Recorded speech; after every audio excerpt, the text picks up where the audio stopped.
Do you like my YouTube videos? If you do, please leave a comment and actually click on the like button. And if you want, you can hit subscribe. That way you can stay up to date with all my YouTube videos. Hey, and go ahead and click that bell icon to be notified. Thanks. Take care, guys. Guys, this was not a video I planned to make. Reptile Rescue family, what are we doing? I came in the room and I saw my big snake hide like that my ball python goes under, Tetra. And I'm thinking, why would she be coiled up so tight and so tall? Well, you already know because you see the title. But then I came over here like this.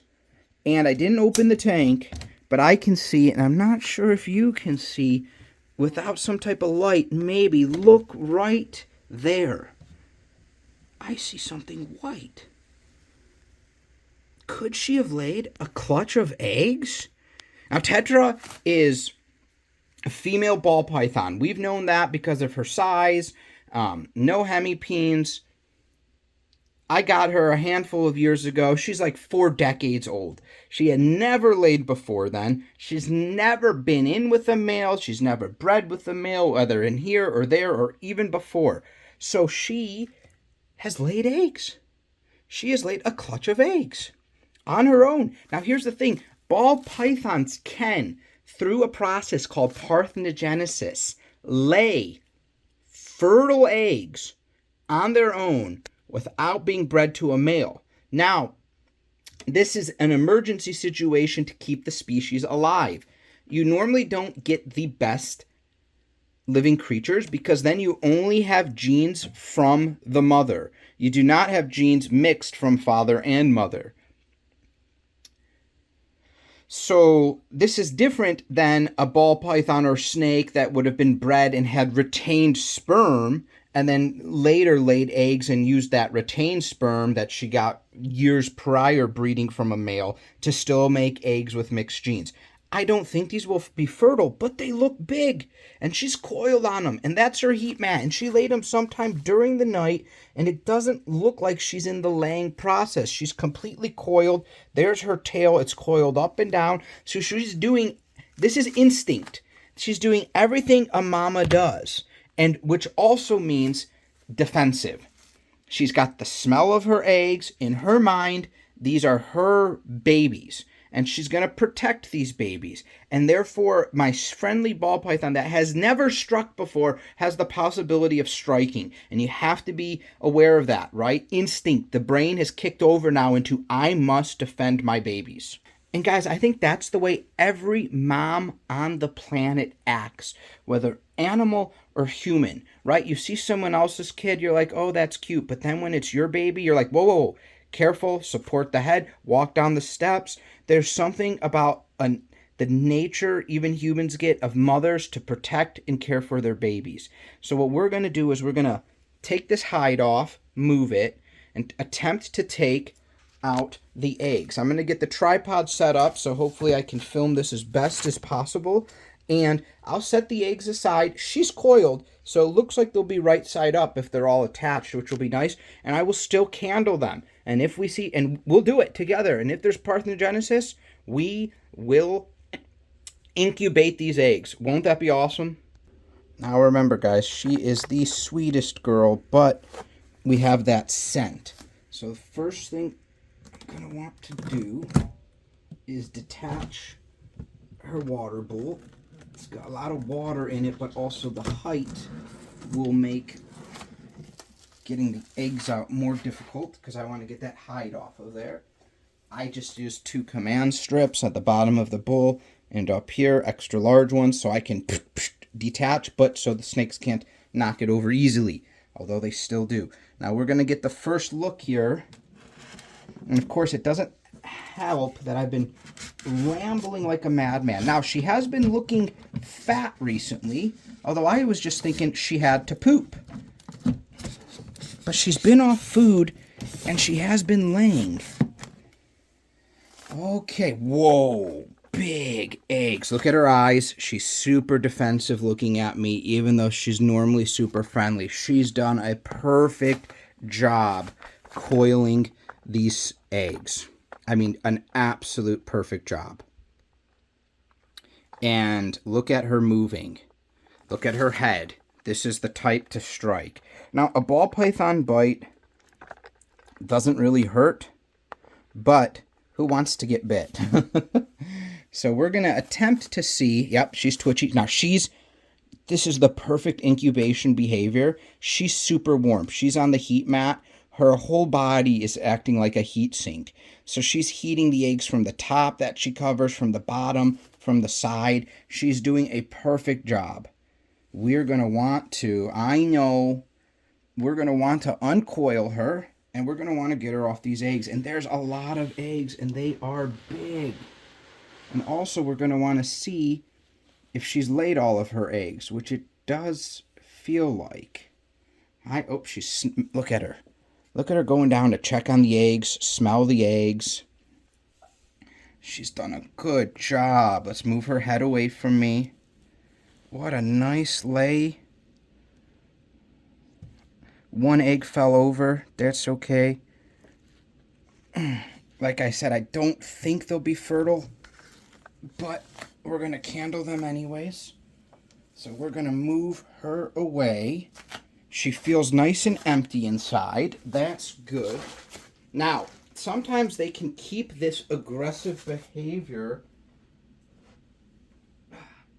for a little while after because of the scent, but to be honest, even the sweetheart that she is, there was no aggressiveness once I took her off.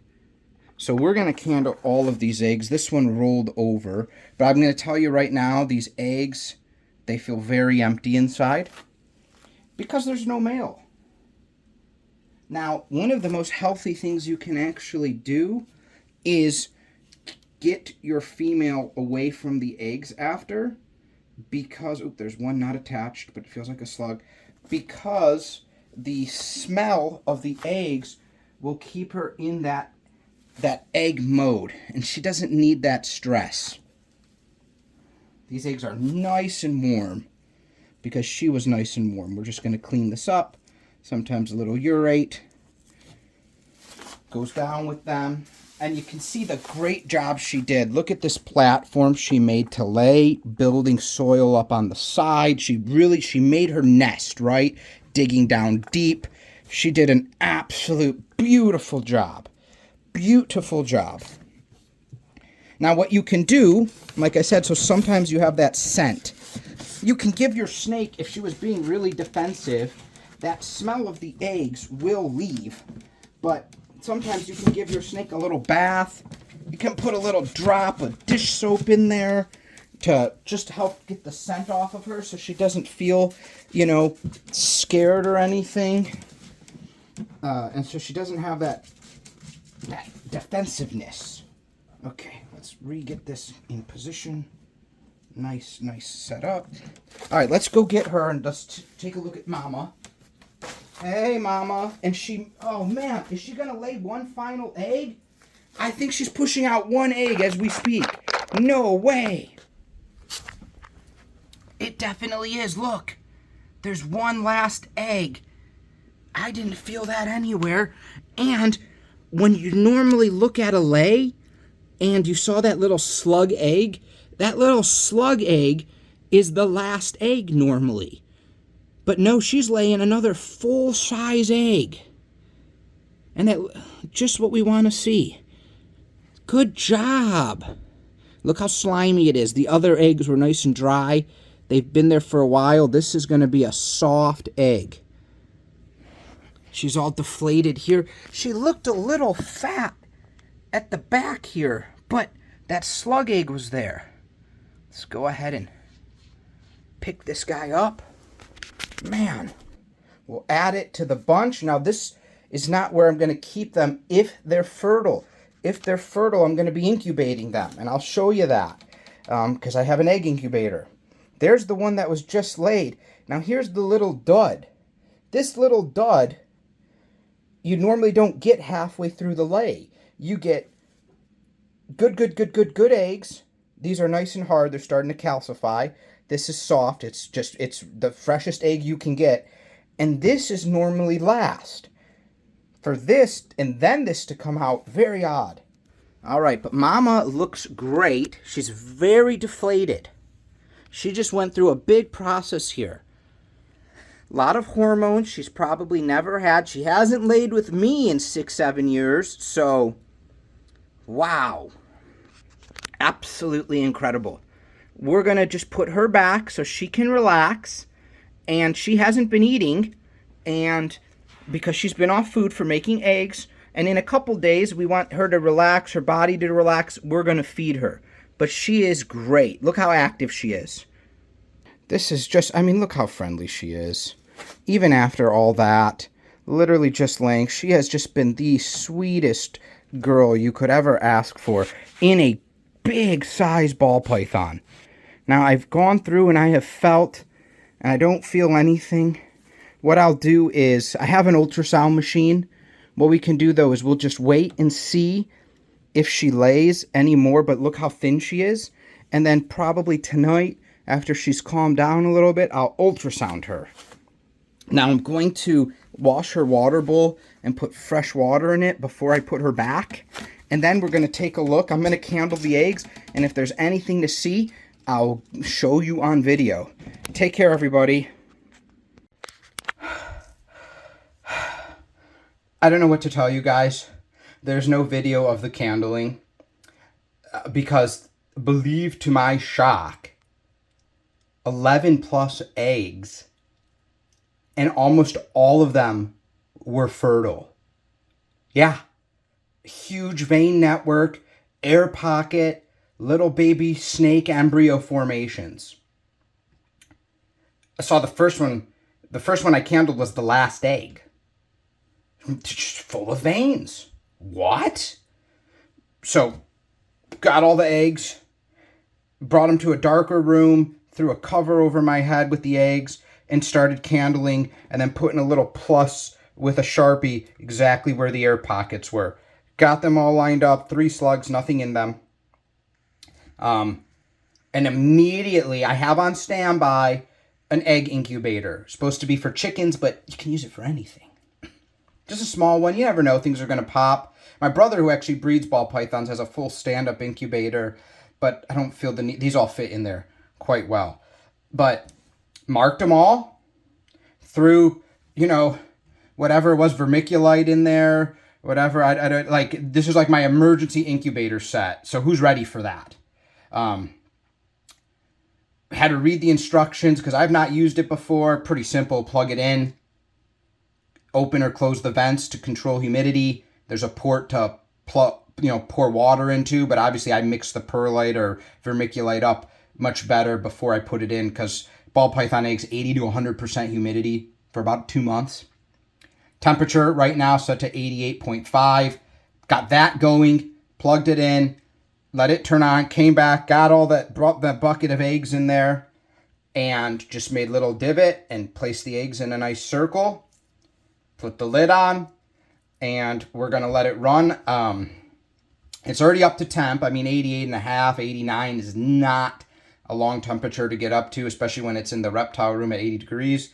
So it's in a room that heat and AC is monitored. So the room, typically, the air temperature in the room between 78 and 80 degrees, and I have alarms if it's too hot or too cold. It's in the dark corner. And it's got, like I said, the port to pour water into to increase the humidity without having to open it. And then it's got a vent I can open. So right now, I'm just going to let it stabilize the humidity so I can get a reading. And then I'll add water within the next, half hour to get it up. But it's at least at 85% humidity right now. But you got to give it time for it to, start with the heat and the water start evaporating and circulating. So we'll see where we're at. Guys, this is incredible. I mean, what a thing to wake up to. Whoa. Great job, Mama. There's an update. What are we doing? First of all, look how skinny she looks. She's eating. It's been a couple days since the eggs. And I didn't want to do it right away, hormones and all that. But I put she was in her hide. I just laid, and it's a smaller than normal. It's a medium rat. I just laid the rat in there. Oh, she's finishing it up. She came out. She looked around. She laid next to it. And then, there it goes. Perfect. This is good because she hasn't eaten in a little while. She was so thick with all those eggs. Very good. Very good. She's just shoving it down. Now, I didn't start filming this right away. I didn't want to bother her. But now she's got it all the way down like that. Awesome. Awesome, awesome, awesome. Thank you guys for supporting my reptile rescue family.